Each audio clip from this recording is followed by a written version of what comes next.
All right, we're a minute past here, so we'll go ahead and get started.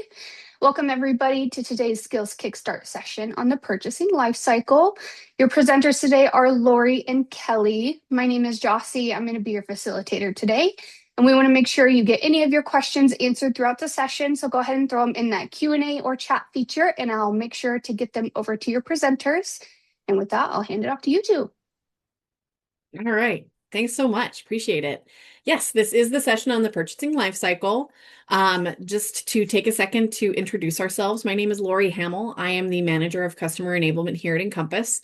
I've been with the company for about 5 years now, and you may remember me from previous, implementations or BevAge Labs experiences there, and also Skills Kickstarts. I've really focused a lot on the admin side of things, but I'm an all-arounder here at Encompass. I'm here with my co-presenter today, and I will let her introduce herself. Thanks, Lori. Hey everyone, I am Kelly. I am an implementation consultant here at Encompass. Been here for about 4.5 years, mostly on our customer success team. And I'm primarily working with our beverage producers, but I'm excited to be presenting something that is, applicable to anyone using Encompass. So, I think we're ready to dive in. Awesome. Thanks, Kelly. So I am going to take us through a little bit of an agenda here today. We're going to be talking about the data model of how purchases are related to other things in Encompass. Then we'll go over those statuses, the critical statuses for a purchase. I'm going to showcase what it looks like on the server side, so working from my laptop here, as well as what those critical points are on Encompass Mobile in the warehouse section. So that's what we're going to be talking about and focusing on today. There's a little bit of slides up front, and then we'll get into a demo. To lead us off, I wanted to, like I said, talk about this purchases data model. And we focus on the purchases side, but I do like to say that purchases are as to shipments as as invoices are to load sheets. So they're in that type of hierarchical relationship where when we go to create a purchase, we're actually also creating a shipment. We'll see that on the screen when we go through that process, but know that those two are linked in that way. I can't have a purchase that lives anywhere else but under a shipment. They can't be what we call an orphan record. They're always there. We can have multiple purchases on a shipment. On that purchase, we put the products, we link it to vendors and suppliers. So there are relationships that are there at the purchase level. And then purchase transactions are also part of that hierarchy. So we think of products and vendors as more like, if we use this sort of parent-child analogy, they're more like a sibling. They're not like something that has to live within that hierarchy. They're related and we tie them together, but they're not, parent, child, or grandchild like we have with shipments, purchases, and purchase transactions. We can only have purchase transactions once we have products on an invoice. We can only have a purchase once there's a shipment. So that is how all of those things sort of get related. And to sort of continue to build this out, this promotions data model has these key life cycle moments that Kelly's going to talk about here shortly that happen at the computer, on a mobile device, and by persona. So the thing that I really want to drive home here are all of the people that are involved in moving a purchase forward in its life cycle. That at these critical moments, we sort of change hats, change perspectives, so that these different roles and personas get involved with that work in order to make a purchase and take it into inventory. So with that in mind, I'm going to go ahead and hand it over to Kelly to talk about the Encompass cash to case lifecycle. Awesome. Thanks, Lori. As you may know, if you spent any time in Encompass, the processes are pretty cyclical and everything is interconnected. We've got a flow chart we're going to go through here that really shows the case to cash lifecycle. While we're not going to dive into each of these in extreme detail, it's important to know where purchases fall in this life cycle, what needs to happen before it, what's going to happen after it, just so that you have like a full picture of what is going to happen. So to start, you have to have your customers and products to do anything else. Once you have that, you can move to forecasting, purchasing, and paying bills. And this is where we're going to spend most of our time today. Once you've purchased the products, you can move on to pricing, selling, routing, counting, picking, and getting it ready to go out the door, which is going to go out with, and then, if you have any returns, not great. We're going to deliver to our customers. And importantly, we're going to collect our money. And last but not least, we are going to close our books with the financials, sales, and inventory numbers generated in those previous steps. And then tomorrow morning, we're going to start it all over again. So within that life cycle, the purchase has its own life cycle, which we're going to talk a bit about the statuses for.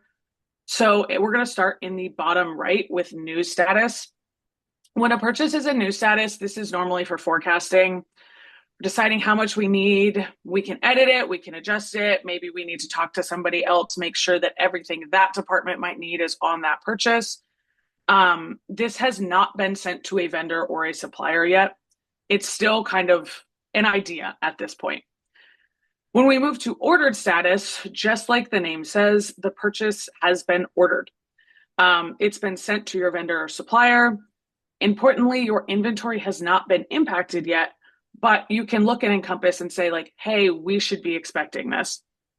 An important distinction to call out is if you're doing purchases via EDI, being in ordered status does not mean the exchange configuration has run yet, just that it is eligible to run. So keep that in mind if you're doing EDI purchases. Moving over to received, this is another one that sounds exactly like what it is. These products have arrived at your warehouse and have been received in. This now impacts your inventory. So we always recommend this step is carried out on a handheld device on the loading dock because we want to be working as live as possible, but it doesn't have to be put away right away. Lori's going to go into that process a little bit more in a bit. But when you look at Encompass now, you can see like, hey, this inventory is on site and we can start using it. Moving up to confirmed status, this is where our purchase is going to go back to our admin team and the money part begins. We're finalizing the amount due, invoice date, product cost, and a lot of things that are going to be determined by the AP terms with that particular vendor or supplier. And last but not least, we have our verified purchases. So the big difference that I want to call out with verified purchases versus new, ordered, received, or confirmed is that a verified purchase can no longer be edited. In earlier statuses, we always want to make sure that we can edit things because things happen. Maybe a pallet got missed, or maybe someone fat fingered something when they were submitting their part of this life cycle. But once it is verified, it has gone through the end of day process and can no longer be edited. So keep that in mind when going through this purchase life cycle. And yeah, you've run your end of day and you're ready to start all over again. So now that we know a little bit more about the purchase statuses, I'm going to send it back to Lori to walk through what a purchase looks like in Encompass. Awesome. Thanks so much, Kelly. So yeah, we've talked about what some of the meaningful data points are in here, and now it is time to actually get in the system. We'll show you what it looks like to create a purchase, order it, receive it, and confirm it. What all of those different sort of parts mean in this critical life cycle. And that means I'm going to go ahead and hop into my test site. Remember, guys, this is my test site, so sometimes the data looks a little bit like I've tested it. So I'm going to navigate right on over to the purchases table. So there's a few ways that we can do this, always through that left side panel if I want to go through, if I have a dashboard up or something like that. But of course, what I can also do is here in Universal Search, type in the purchase table, and I can navigate right to it from here. So I'll go ahead and select purchases from under tables, and it brings me to this page. And I can see all of our purchases here. Receive dates, shipment numbers, statuses, totals. There's a lot of data that's being displayed. But where I want to sort of focus my time on in this moment is that in the act of creating a purchase, I am, reviewing reports, or I've been looking at forecasting. I've been looking at sort of this data of, is this the right product to bring in our portfolio? Is this the right time, and how much of it do I need? So I've pulled together all of that information. And when I go to create a purchase, I will click on the conveniently named button here, Add Purchases. Now, when I add a purchase, you may be thinking, well, if purchases are to shipments as invoices are to load sheets, congratulations, we are also creating a shipment right here. So I can see that shipment level information, the parent tier in this hierarchical relationship displayed, and I could fill some of this out if I have it, but things I don't usually have at this point in the purchase's life cycle are things like the shipment number or shipment date. I may be targeting a certain receive date. So if let's say I'm creating a purchase for delivery tomorrow, seems like a little short notice. There's, other things that I may need to take into account, but I'm future dating this on some kind of expected receive date so that I can plan for how my inventory is going to be depleted. This is where I would put that information in.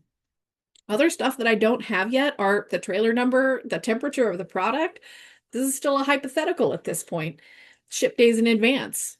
But I do have some required information down here at the purchase level that I'll need to fill out.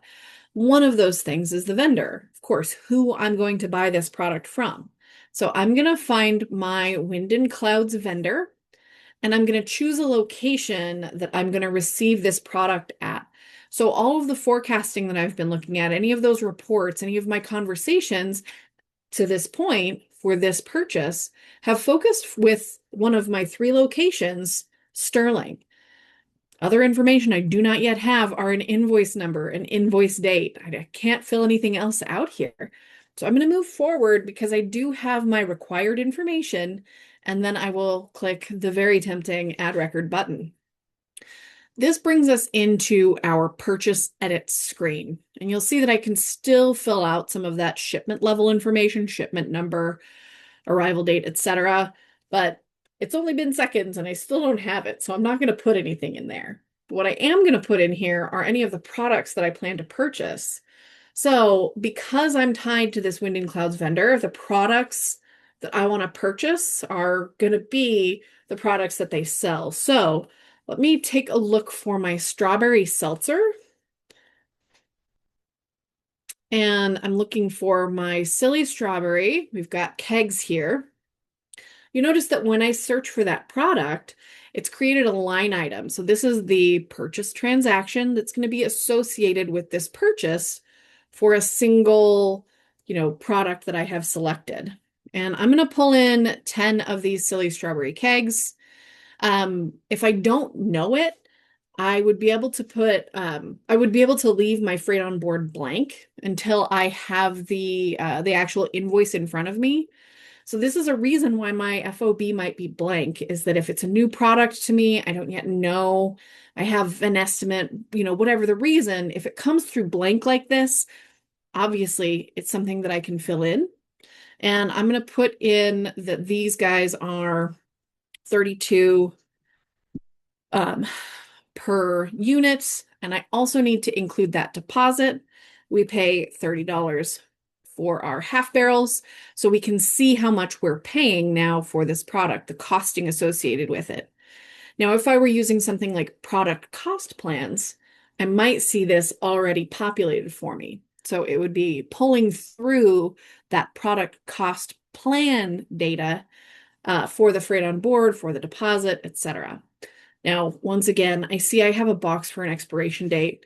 This is information that I cannot possibly know at this point. I don't know when hypothetical product is going to expire because we haven't yet ordered it. I don't have it in front of me. There's no reason for me to speculate, and it's not a required field, so I'm not gonna. Now, I'm going to go ahead and leave that blank, but we've put in the quantity of kegs we want to buy. We've entered the expected freight on board and the deposit associated with those kegs. And now I'm going to add my next product here, and it's going to be that 19th anniversary golden ale. But we're going to put that in as the 4612 bottles. And again, I want my quantity to be in cases. And I believe, I may need a sanity check on this, that I'm ordering 2 pallets by doing this.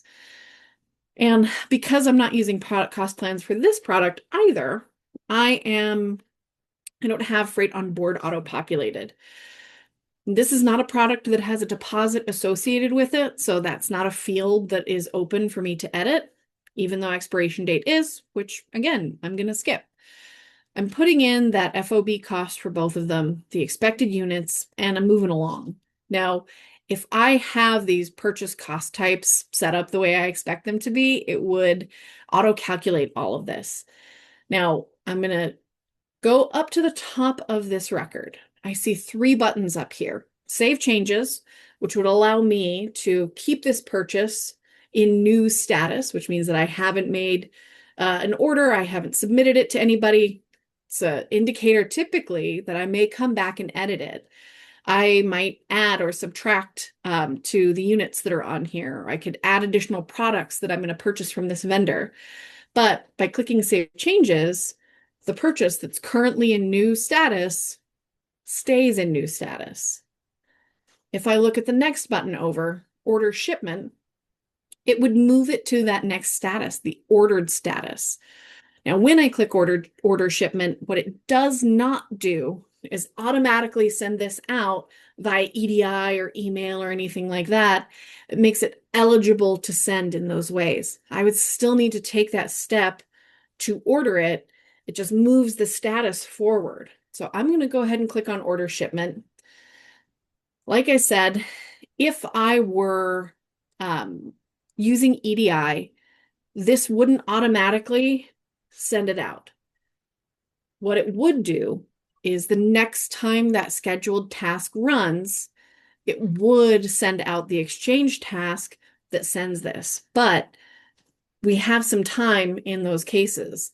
Now, you'll see that I can still unorder this shipment. If I haven't sent it to anybody, I haven't done anything, I could take it back in this process because I have the permission. If you have order shipment and you do not see unorder as an option, it means that you don't have those permissions. So we've gone ahead and ordered it. I'm going to click Save Changes because I want to look at this in a different way. Now, Lori, really quickly, I did have a question come in for you before we get too far off. Oh, sure. It's back on our product costing there. So not to take us too far off a track, hopefully you can point them in the right direction, maybe to another session. Yeah. They have a question about where the product cost plan data lives. Oh, that's a great question. I'm not going to go full deep dive on it, but we do have a product cost plans table that you can go to, and we'll take just a second, quick look. You can see I don't have any created in this site. If I were going to add product cost plans, it asks for some specific information. When we have that record created, then it gets pulled through with that data back here at the purchase level, and we would be seeing it there. So there's very minimal setup that needs to be done. It's just a matter of creating those cost plans per product. So you could do that. If you have more questions about product cost plans specifically, I would look in help resources and ask Bev. Perfect. Thank you. Yeah. All right.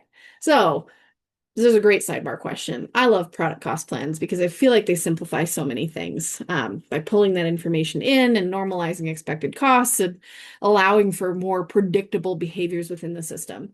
And this kind of predictability you can see is a real benefit because, I'm expecting these things to come through at their previous prices, but I don't have that. So I have to either find that piece of paper or know it by heart. And some people are really good about that, but your girl is not one of them. So anyway, this purchase is now in ordered status, and we can go back and take a look at it.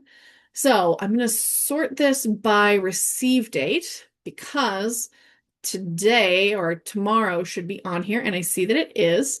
So this is my purchase, receive date of the 20th. And if I look at the status, I can see that it's been ordered. If I wanted to see that it had been in new status, I could audit it, but this is a trust me moment. I promise it was new and it has been switched over to ordered. Now I'm going to go back into this. So when I view my purchase, I'm again looking at my purchase view. If I needed to edit, say, that freight on board, or if I were going to change the number of cases that we want to put in here, looks like my math was incorrect. I do not have 2 pallets in there. I think that what I want is to make this change. What was that? That was That's still not right math. I think it's 100. At any rate, I can make these kind of changes because I actually still haven't ordered it. So I've made that modification, and I would now be able to send this purchase order. What it's doing when we click on send purchase order is it's expecting us to send this out via email. And any of the users that we have connected to this vendor, a vendor user's record, are shown now in the purchase, the send email view. So I can see that Raya is the user that's connected to this Wind and Clouds vendor. All I would need to do is check the box and click send email. Now, this is not a real email. I'm not going to send an order to this fake email. If I wanted to change the subject line or any of the content before I click that button, I can certainly do that. But it's through this connection, the user that already exists in the system, connected to this vendor via a user's vendor's record, that allows us to send this purchase order in that way. Now, if it were going to send via EDI, I would do nothing. I don't need to send an email to anyone. I just know that that exchange configuration is going to swoop in, create the exchange task at the appropriate time once it runs, and it will send out as expected. But with this purchase now in ordered status, my job as the person who's making this purchase is done. So I sit back and watch it happen. And in some cases, this might come back to me as the person who works in accounts payable to move it into its next, its final phase of the life cycle. But that's really more of a role-based information. So, in the activities here, I know that this is switching hands. In most cases, what's going to happen next is at some point, this purchase that we have now ordered will be received. Truck is going to show up at my receiving bay. Someone is going to pull it off of that truck and put it in our receiving bin, and someone is going to move it from the receiving bin into my on-floor inventory. So it's at this point that we're actually going to go ahead and switch over to Encompass Mobile. Know that we can do it here on the server side of Encompass. We can click those buttons, but really I want to show you a realistic workflow. So let me stop that share. And I'm going to restart it so that we're looking at my Encompass mobile device. All right. So here we are in Encompass Mobile. And like I said, we're logged in. I can see all of those Skittles. What I'm going to go ahead and do is click on that warehouse icon.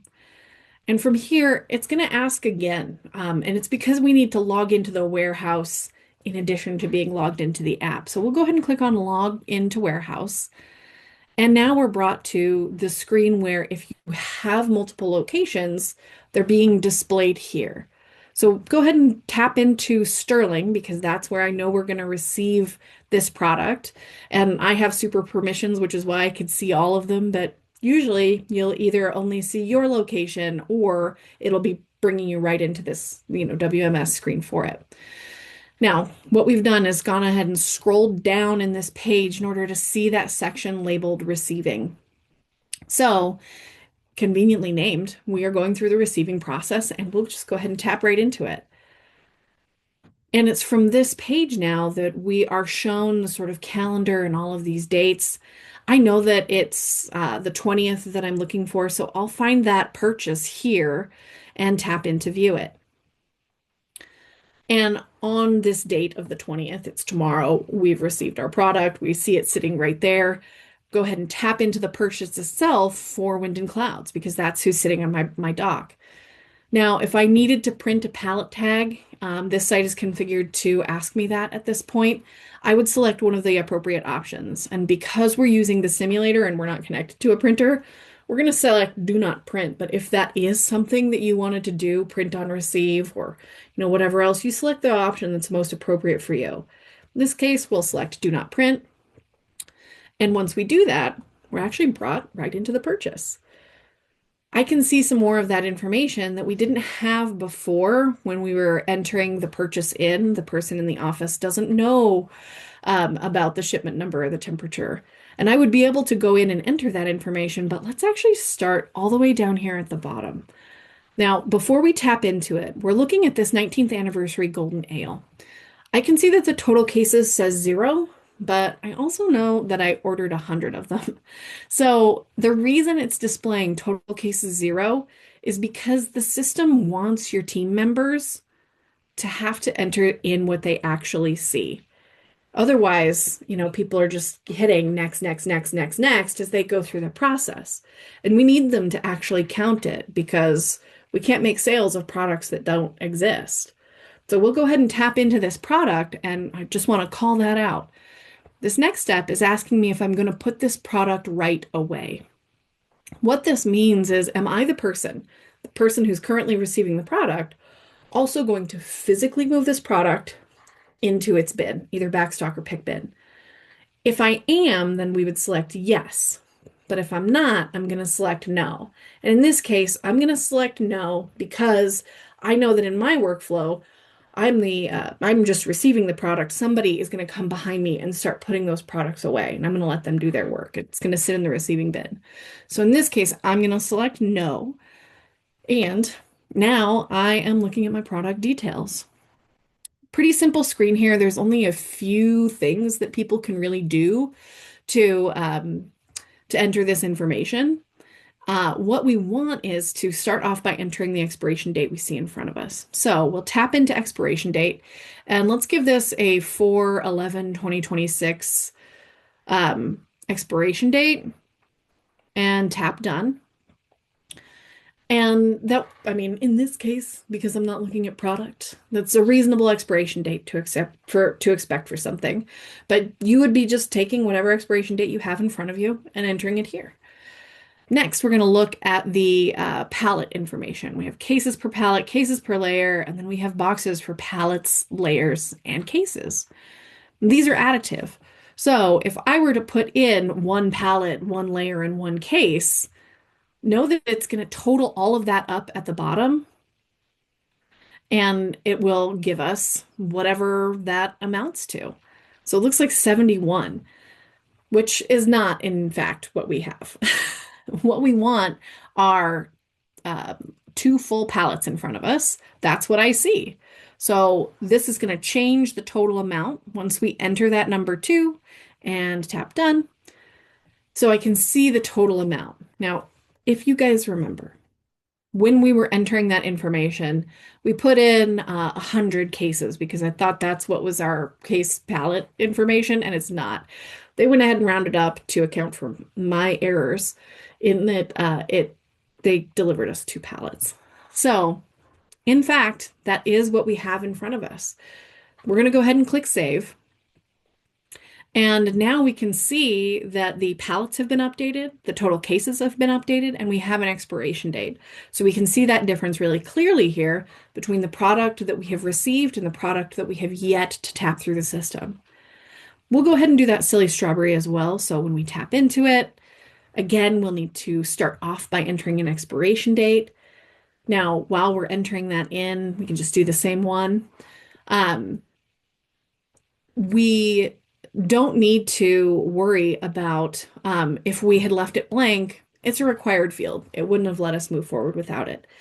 But we'll go ahead and put in the number of cases, which was 10. So we had 10 kegs that we ordered. I see 10 kegs in front of me. When I tap done, this is going to update my total. And I would be able to know that instead of putting it in pallets or layers because I can see the pallet and layer information displayed here.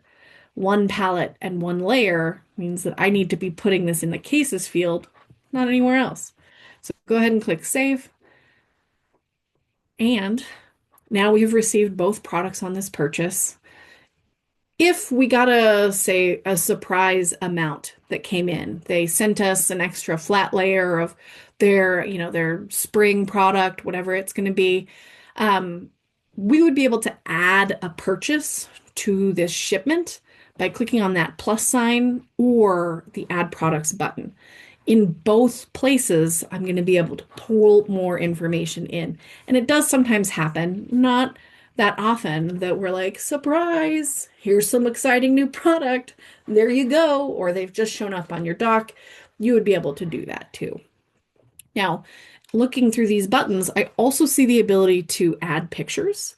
So let's say that one of my pallets was damaged and I was going to send it back. I would take a picture of that damaged pallet, ask them to put it back on their truck, and I would add it to my purchase as part of the data gathering of it. And I could do that here. We're not going to do that because it would just take a picture using our laptop screen. So not today, folks. The next line item down is those receiving details.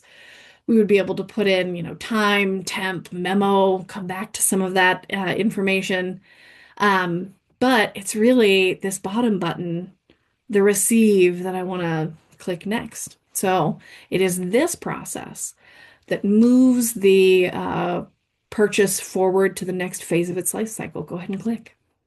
Really quick before we receive it, I do have a question that came through. Oh, okay. So it's back on that put away right away. Uh-huh. They're asking if it's generally safer to always hit no and then proceed to put away separately. Gosh, I have a hard time making an always or never rule. I think that it really depends on the flow of your warehouse. I think this is the always rule I'm going to make, is always align your steps with what you're actually doing. If you're the person who's putting the product away, go ahead and say yes. If you're not the person who's putting the product away, or if you're going to come back and do it later, say no. It's always best to align with what you're actually doing, and how that works in your warehouse is different. I think usually based on like staffing levels and access to certain gated areas. If there's product that is behind the gate and you need key level access to get to it, and you don't have that key, well, you're not the person who's putting it right away, are you?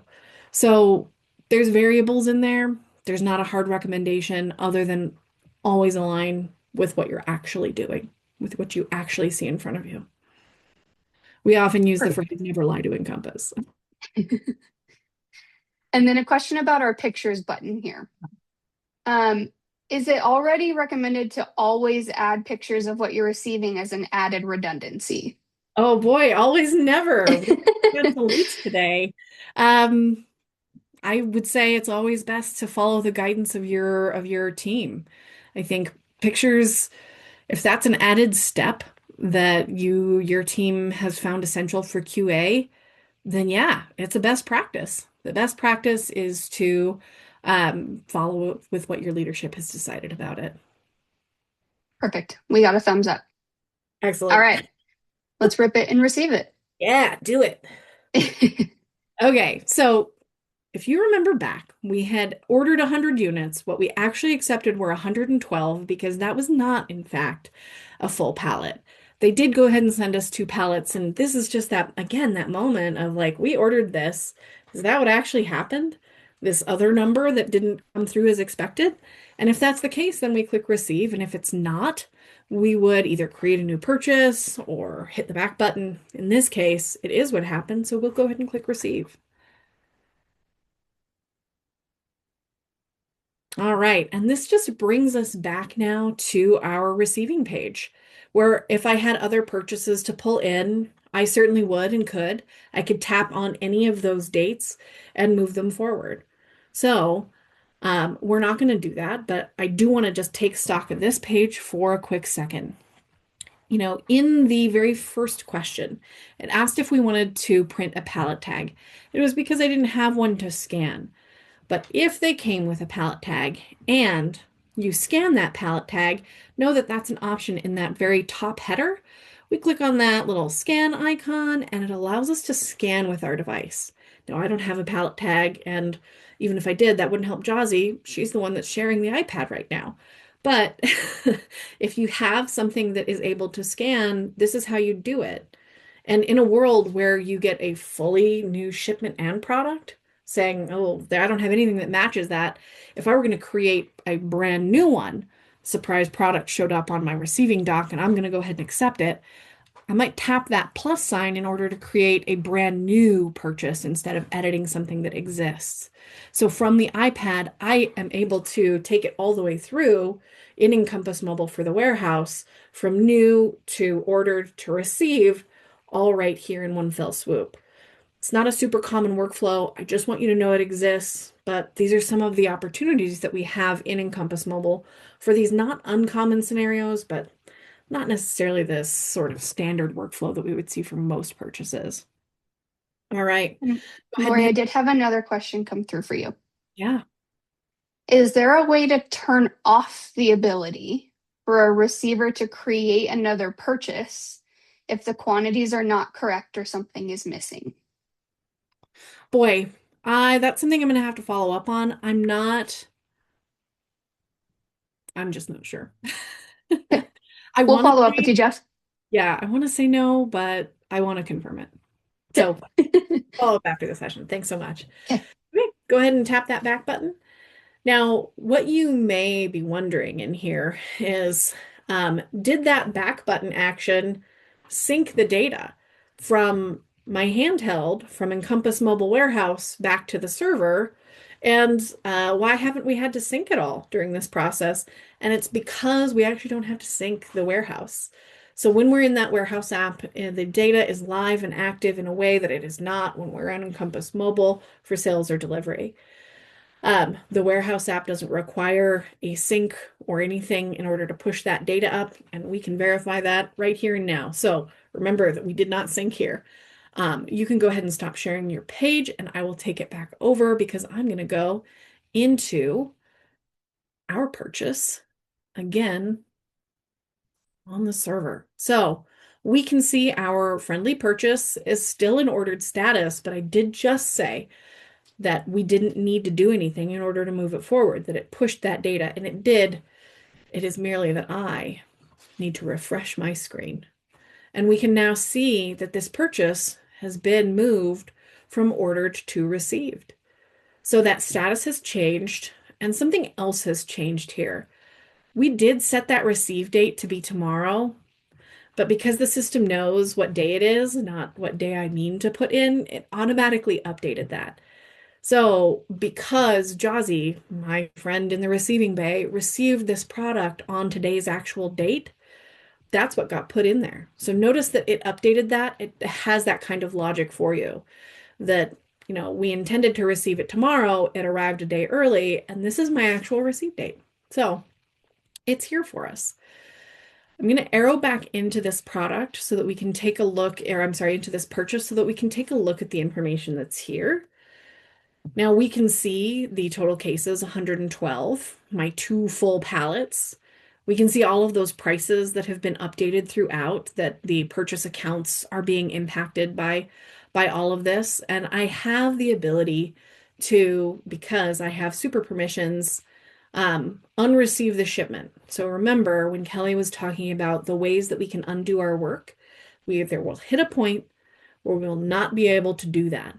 I could still unreceive this shipment, and I could actually still unorder this shipment, take it all the way back to new. It's something that's possible, but realistically, we have the product here, and I want it to impact my inventory because I want this product to get sold. That's the job. That's why we're all here. So I want that product to be in my inventory because it is actually in my inventory, and I want it to move out of my inventory through a sale. So know that that is an option.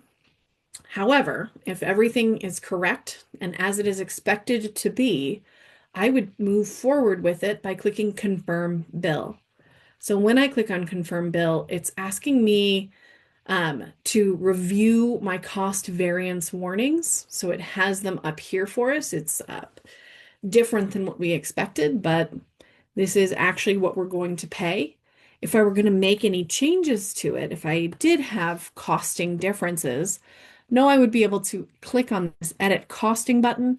Brings me back into that purchase where I'd be able to make a change to my freight on board or my deposit or any of that other costing information to update it. Now, we're not going to do that. What we are going to do is proceed with the rest of the data that's here in order to confirm this purchase. I want it to be posted on the date that I received it, and my invoice date is listed as the 19th as today. It arrived a day early. So final field here that I need to fill in a value for, and it's my invoice number. It's a required field. So I'm going to go ahead and put that in with alignment in a piece of paper that I see in front of my face that has that information on it. Now, coming back to this actual field, this is again, that moment that prevents us from just clicking next, next, next. We want the actual amount to reflect what we are going to pay. And this is how we make those journal entries and all of that stuff align, is because we're saying we expected this.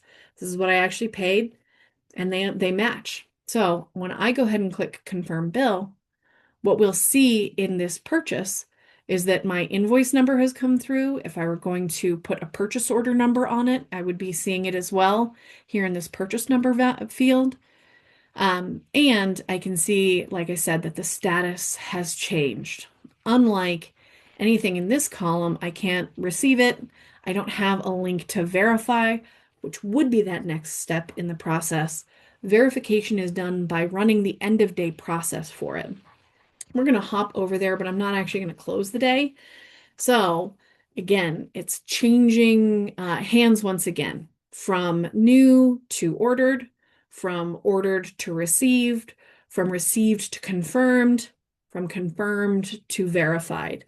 So we're going to go into my end of day. So a couple of options here. End of day status gives me an overview of all of the things that I may need to run for different end of day processes. End of day is the processes themselves. So if I were going to close my purchases, I would fill in a bubble and I would select close period. Because I have 3 different companies in 3 different locations, 3 different states actually, in this site, I have the ability to choose which one or all of them I'm going to close. So depending on what level of access and all locations visibility you might have, you can see different sort of accounts payable options. Now, when I select this Tuesday, the 6th, know that it would close all of the days in between for purchases. And I'm not going to do that today. I'm not going to close this because it's a demo site. I don't know what everybody else is working on, but this is what we would do in order to move this purchase and anything else that's confirmed and in that date range from confirmed to verified. And it's at that point of verification that we're no longer able to undo the previous stage's work. We can only do a reverse incorrect, which means that, we create a new version of the invoice, make changes, or the purchase, and make changes from there. It's a thing. You can look it up. I'm not going to go over it, but it is in Help Resources or Ask Bev if you need help with the reverse and correct process for purchases. And that is the life cycle. Did I see a question pop up? You did, and I think you might have just answered it, but I'm going to ask it anyway, just in Okay. case. She's asking, what is the best way to fix a purchase that was confirmed with the wrong amount?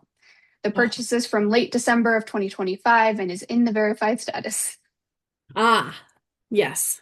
So we would do how to reverse a purchase, and this will take you through it. So that is the best way, as it is the way. We will take your purchase, we will make a perfect opposite of it, and then we will create a third one from which you can edit so that those two cancel each other out, and you're left with this other one.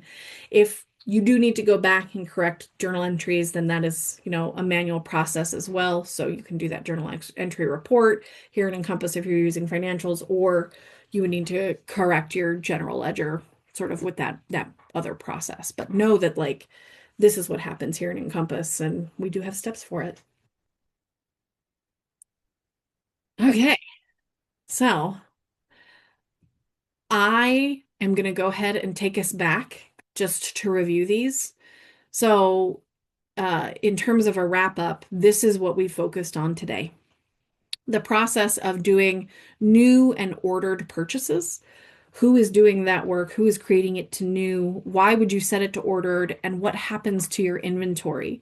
Ordered status is not sent via EDI or email. Ordered status is not impacting your inventory.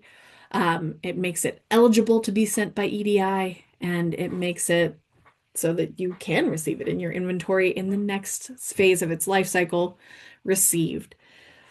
People who are receiving the product are typically not the same people who are ordering it and looking at those reports. It's people in the warehouse who are going through that process.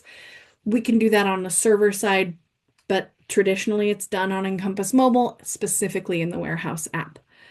Once it's received and the physical movement of that product is done, it's in our warehouse and it's, backstock, pick bin, whatever it's going to be.